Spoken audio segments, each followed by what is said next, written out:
Good news good news good news. ಇಡೀ ಕರ್ನಾಟಕದ ಎಲ್ಲ ಗ್ರಾಮೀಣ ಜನತೆಗೆ ಮತ್ತು ಗ್ರಾಮ ಪಂಚಾಯಿತಿಗಳಿಗೆ ಭರ್ಜರಿ ಗುಡ್ ನ್ಯೂಸ್. ಹಾಗೂ ರಾಜ್ಯದ ರೈತರಿಗೆ ಮತ್ತು ನಿರುದ್ಯೋಗಿ ಯುವಕ ಯುವತಿಯರಿಗೆ ರಾಜ್ಯದ ಮುಖ್ಯಮಂತ್ರಿ ಸಿಎಂ ಸಿದ್ದರಾಮಯ್ಯ ಭರ್ಜರಿ ಗುಡ್ ನ್ಯೂಸ್. ಮುಖ್ಯಮಂತ್ರಿ ಸಿಎಂ ಸಿದ್ದರಾಮಯ್ಯನವರು 17ನೇ ಬಜೆಟ್ ಮಂಡನೆ ಮಾಡಿದ್ದು, ರೈತರಿಗೆ, ಗ್ರಾಮೀಣ ಜನತೆಗೆ ಹಾಗೂ ನಿರುದ್ಯೋಗಿ ಯುವಕ ಯುವತಿಯರಿಗೆ ಬಂಪರ್ ಕೊಡುಗೆಗಳನ್ನು ಘೋಷಿಸಿದ್ದಾರೆ. ಬನ್ನಿ, ಇಷ್ಟಕ್ಕೂ ಸಿಎಂ ಸಿದ್ದರಾಮಯ್ಯನವರು ಅವರ 17ನೇ ಬಜೆಟ್ ಮಂಡನೆ ಮಾಡಿದ್ದು, ಇದರಲ್ಲಿ ಬಡವರಿಗೆ ಹಾಗೂ ಜನಸಾಮಾನ್ಯರಿಗೆ ಅನುಕೂಲವಾಗುವಂತೆ ಬಜೆಟ್ನಲ್ಲಿ ಸಾಕಷ್ಟು ಕೊಡುಗೆಗಳನ್ನು ನೀಡಿದ್ದಾರೆ. ಹೀಗೆ ಬಡವರ ಬಗ್ಗೆ ಮತ್ತು ಜನಸಾಮಾನ್ಯರ ಬಗ್ಗೆ ಕಾಳಜಿ ವಹಿಸಿರುವುದು ಇದು ಒಳ್ಳೆಯ ಕೆಲಸ ಅನ್ನೋದಾದರೆ ತಪ್ಪದೆ ಈ ವಿಡಿಯೋಗೆ ಈಗಲೇ ಒಂದು ಲೈಕ್ ಮಾಡಿ.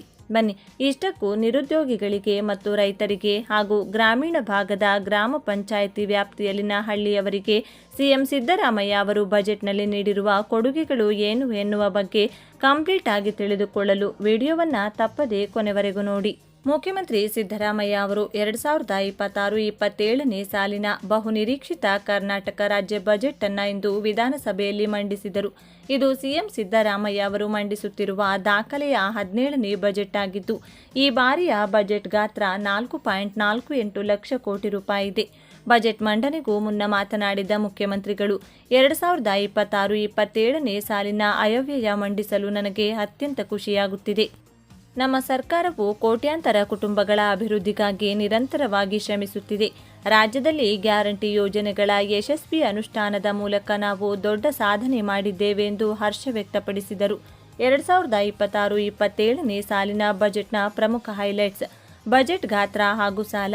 ಈ ವರ್ಷದ ಒಟ್ಟು ಬಜೆಟ್ ಗಾತ್ರ 4.48 ಲಕ್ಷ ಕೋಟಿ ರೂಪಾಯಿಗಳಾಗಿದ್ದು, ಪ್ರಸ್ತುತ ರಾಜ್ಯದ ಒಟ್ಟು ಸಾಲದ ಪ್ರಮಾಣ 8,24,389 ಕೋಟಿ ರೂಪಾಯಿಗಳಷ್ಟಿದೆ ಎಂದು ಸಿಎಂ ತಿಳಿಸಿದ್ದಾರೆ.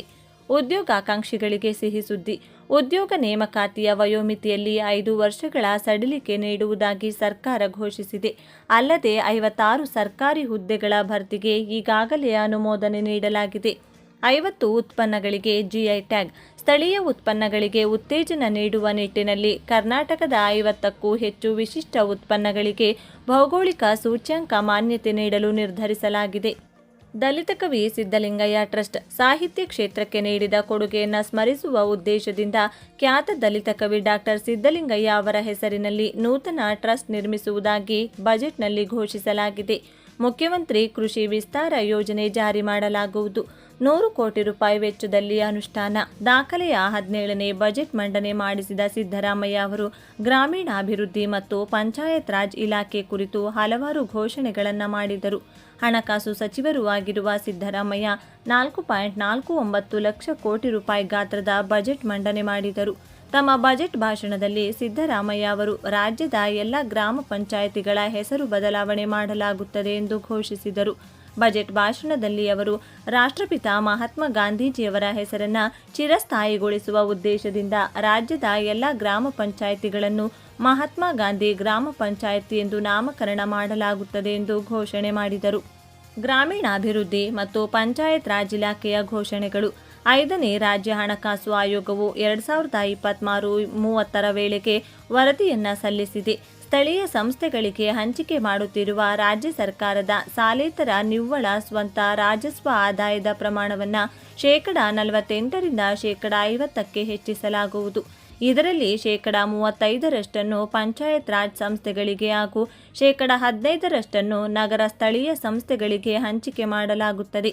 ಜಲಜೀವನ್ ಮಿಷನ್ 69,488 ಕೋಟಿ ರೂಪಾಯಿ ಮೊತ್ತದ ಅನುಮೋದನೆಯಾಗಿದ್ದು, ಇದರಲ್ಲಿ ಕೇಂದ್ರ ಸರ್ಕಾರದ ಪಾಲು 30,888 ಕೋಟಿ ರೂಪಾಯಿಗಳಾಗಿದ್ದು, ರಾಜ್ಯ ಸರ್ಕಾರದ ಪಾಲು 38,600 ಕೋಟಿ ರೂಪಾಯಿಗಳಾಗಿರುತ್ತದೆ. ಕೇಂದ್ರ ಸರ್ಕಾರದಿಂದ ಇದುವರೆಗೆ ಕೇವಲ 11,786 ಕೋಟಿ ರೂಪಾಯಿಗಳನ್ನು ಮಾತ್ರ ಬಿಡುಗಡೆ ಮಾಡಿದ್ದು, ಇನ್ನು 19,102 ಕೋಟಿ ರೂಪಾಯಿಗಳನ್ನು ಮಾಡಬೇಕಾಗಿರುತ್ತದೆ. ಸರ್ಕಾರ ಬಿಡುಗಡೆ ಕೇಂದ್ರ ಸರ್ಕಾರ ರಾಜ್ಯ ಸರ್ಕಾರದಿಂದ ಒದಗಿಸಬೇಕಾದ ಅನುದಾನದಲ್ಲಿ ಈಗಾಗಲೇ 27,098 ಕೋಟಿ ರೂಪಾಯಿಗಳನ್ನು ಬಿಡುಗಡೆ ಮಾಡಲಾಗಿದ್ದು, 11,502 ಕೋಟಿ ರೂಪಾಯಿಗಳನ್ನು ಮಾತ್ರ ಮಾಡಬೇಕಾಗಿರುತ್ತದೆ. ಕೇಂದ್ರ ಸರ್ಕಾರ 2025-26ನೇ ಸಾಲಿನಲ್ಲಿ ಯಾವುದೇ ಅನುದಾನ ಬಿಡುಗಡೆ ಮಾಡದಿದ್ದರೂ ಸಹ ಈ ಯೋಜನೆಯ ಹಿತದೃಷ್ಟಿಯಿಂದ ರಾಜ್ಯ ಸರ್ಕಾರದಿಂದ ಒಟ್ಟಾರೆ 15,500 ಕೋಟಿ ರೂಪಾಯಿಗಳಷ್ಟು ಅನುದಾನವನ್ನು ಹೆಚ್ಚುವರಿಯಾಗಿ ಬಿಡುಗಡೆ ಮಾಡಿದೆ. 2026-27ನೇ ಸಾಲಿನಲ್ಲಿ ಈ ಯೋಜನೆಗಾಗಿ 10,433 ಕೋಟಿ ರೂಪಾಯಿಗಳನ್ನು ಕಾಯ್ದಿರಿಸಲಾಗುತ್ತದೆ.